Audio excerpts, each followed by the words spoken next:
Good morning and happy Mother's Day. Mandy left me some things for the ladies. I'm going to do that first. Now, I don't want to do it. I'm a mother, I'm not doing the work.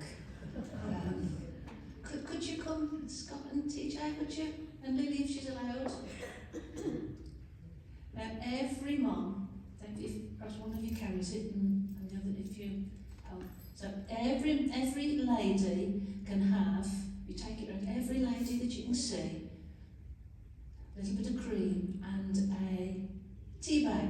When I was a teacher, I used to make the children make a card, and inside I always used to make them write, I'll do my best in every way, but if you get fed up with me, relax and have a cup of tea. So you've got today a cup of tea, but you haven't got the card to go with it. So just while they're doing that, have you all had a nice Mother's Day so far? Had any presents? Had any flowers? Have you had anything weird, like a tea towel? Sometimes you get a tea towel, don't you? I know when I was a child, I don't know why I did it, but my dad was a painter and decorator. And it took it in my mind, I thought he'd love a paintbrush for his birthday. So I went with my pocket money and I bought him a paintbrush. I mean, he got 65 in the garage, that was his job. And I remember being ever so confused when I looked at his face and he went, oh. I thought it was a really good idea, but no. I bought him a paintbrush. It's like buying your mother a saucepan, isn't it, for a birthday? The same thing. Did you get a card from school? Did you see them coming out of school with their handmade cards? That's the DMT project for the term. Or it's the last thing on a Friday afternoon, whatever the school does. Oh, we're almost done, I think. Thank you, girls. You've done a really good job there. I've got one more present. I was going to do, because there's no kids' church today. So I was going to do some, like a pack like Mandy does, so she was doing really well. I went to Aldi to get some crayons, and they got none. They did have some sticker books. So if anybody is like sort of less than 15, or even 15 and above, doesn't matter, everybody loves a sticker book, don't they? Would you like to come and get a sticker book? I see a couple of girls there, would you like one? Lily, would you like one? This is also a present for mums. Mums will understand why this is a present for them. There we are. Anybody else changes their mind and wants a sticker book, please come and help yourself. I think we've done. Do you want that? Have we got another one up there, have we? Ladies, we've got a row of ladies at the back. We've nearly done. They're very good helpers, they are. They're excellent at this job.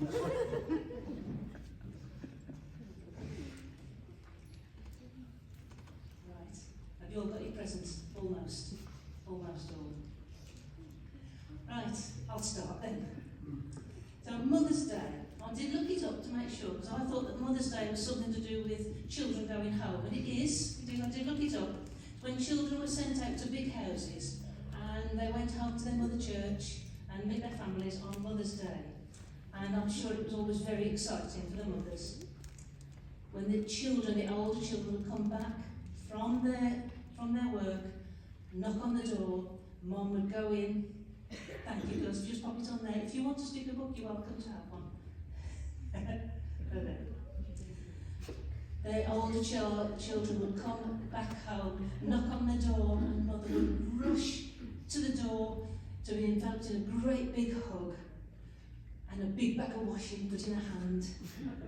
And I love you, Mum, I'm starving, what's for dinner? I'm sure she had a wonderful day. It was a very special day for Mum, it always has been, when children come home to visit and leave fingerprints and bootmarks everywhere. But that's fine, because we love them anyway, don't we?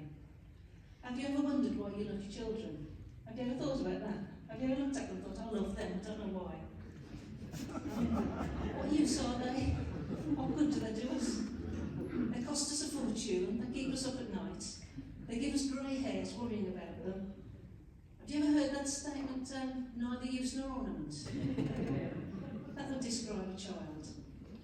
They eat our food, they take up our time, they leave fingerprints everywhere and contribute nothing to the household finances.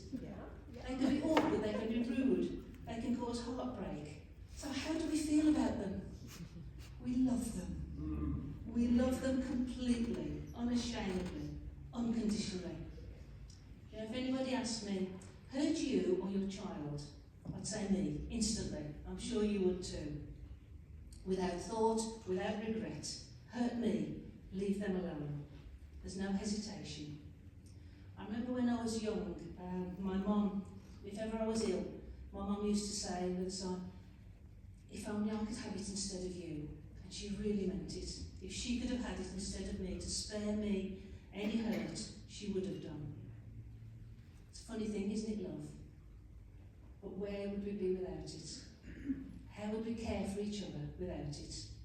We all need to be loved. Without love, I mean, who's going to help you blow out your birthday candles if you haven't got somebody to love you, people around you? If you've got some good news, what's the first thing you want to do? Tell your loved ones about it. We all need love. Life is very flat without it.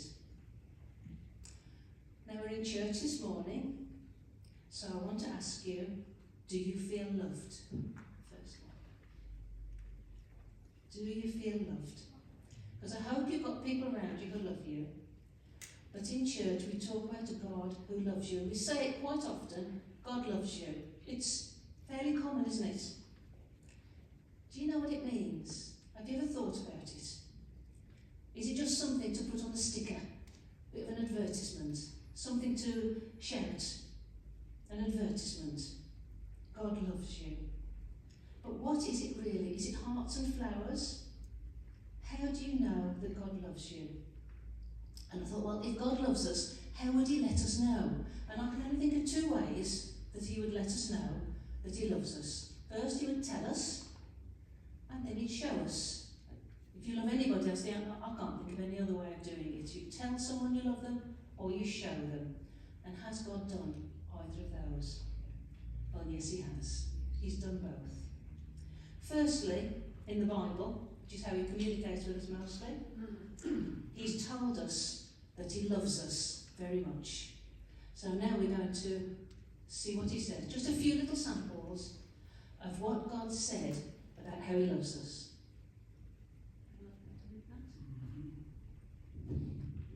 Jeremiah 31. I have loved you with an everlasting love.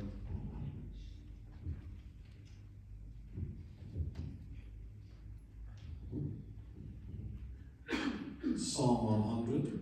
For the Lord is good and his love endures forever.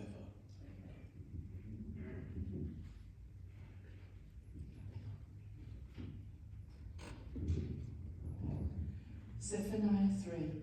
The Lord your God is in your midst.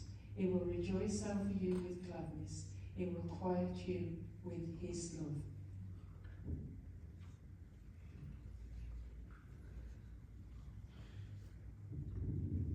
John 15. As the Father has loved me, so I have loved you. That's just a few. I could have had hundreds, but you wouldn't get home tonight. God loves you, and he's told you over and over again in the Bible how much he loves you. He's loved you with an everlasting love. So he's told us. Has he shown us that he's loved us? Has he done anything to show us that he loves us individually? Well, he has. Apart from keeping the world spinning and the harvest growing and the sun shining, I mean, apart from that, has he done anything to show us that he loves us? Well, he has. He has demonstrated his love in the most extreme way possible. Greater love has no one than this, than to lay down one's life for his friends. You see, and as Christians, we know this very well. We know that as a human race, we've turned our back on God. We've pushed him aside. We want to live our lives the way we want. We've got no time for him unless we need him for something. He's pure and holy, and we are not. I've had 65 years to try and be perfect and to be worthy for him, and I'm nowhere near. I'm not going to do it. We can't be perfect. I can't go around muttering about people holding grudges, being mean, being selfish, doing what I want to do, and then expect to be accepted by a perfect, holy God. I might try, but I've got no chance. So I'm doomed. We're all doomed, aren't we? None of us can reach perfection. Our relationship with God is broken. Well, that should be the case. You see, that is where the good news breaks in.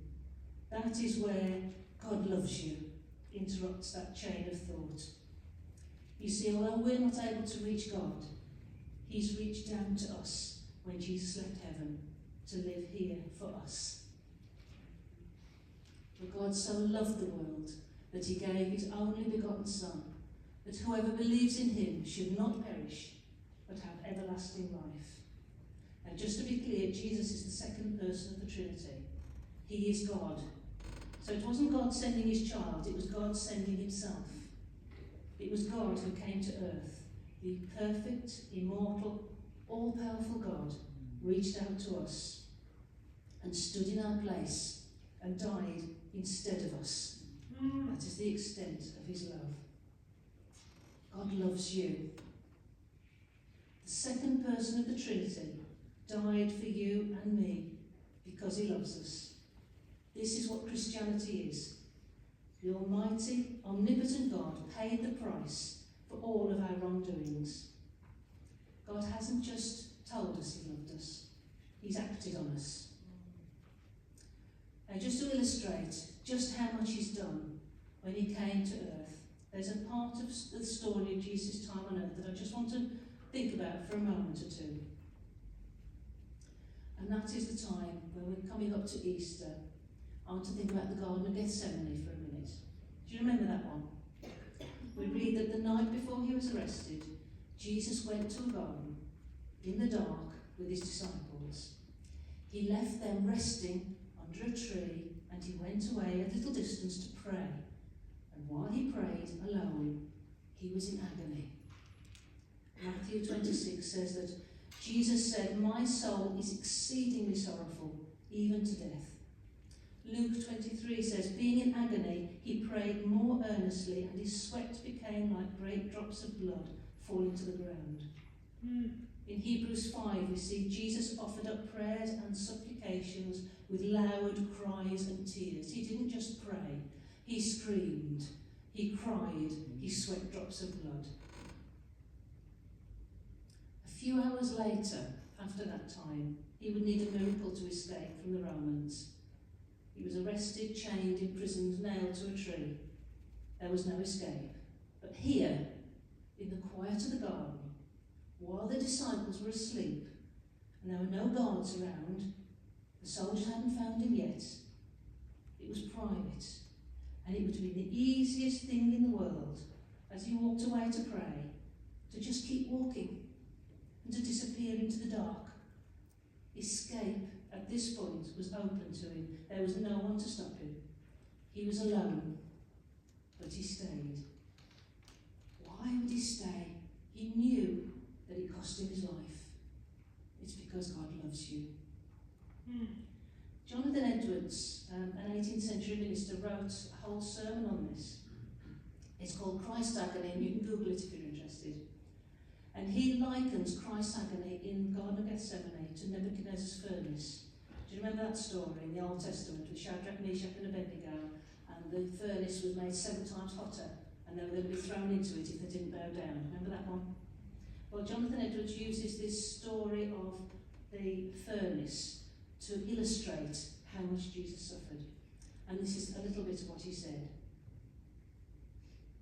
The agony of Jesus Christ was caused by a vivid, bright, full and immediate view of the wrath of God. God the Father, as it were, set the cup down before him, which was vastly more terrible than Nebuchadnezzar's furnace. He stood and viewed the raging flames, that he might know where he was going and what he was about to suffer. He felt what Isaiah had said, that you will drink the cup of wrath, the bowl of staggering. It was as if the Father was saying to him when he's alone in the dark, here you are, here's the cup you are to drink. Here's the furnace in which you will be cast if they are to be saved. There is no other way. Either they perish or you perish. Jesus had a choice here. It was quiet. He was alone. Nobody was looking at him. He could have walked away. They perish or you perish. And Jesus' response? Nevertheless, not my will but yours be done. and he accepted the cup, and he accepted the furnace that was the cross, and he sweat drops of blood in his agony.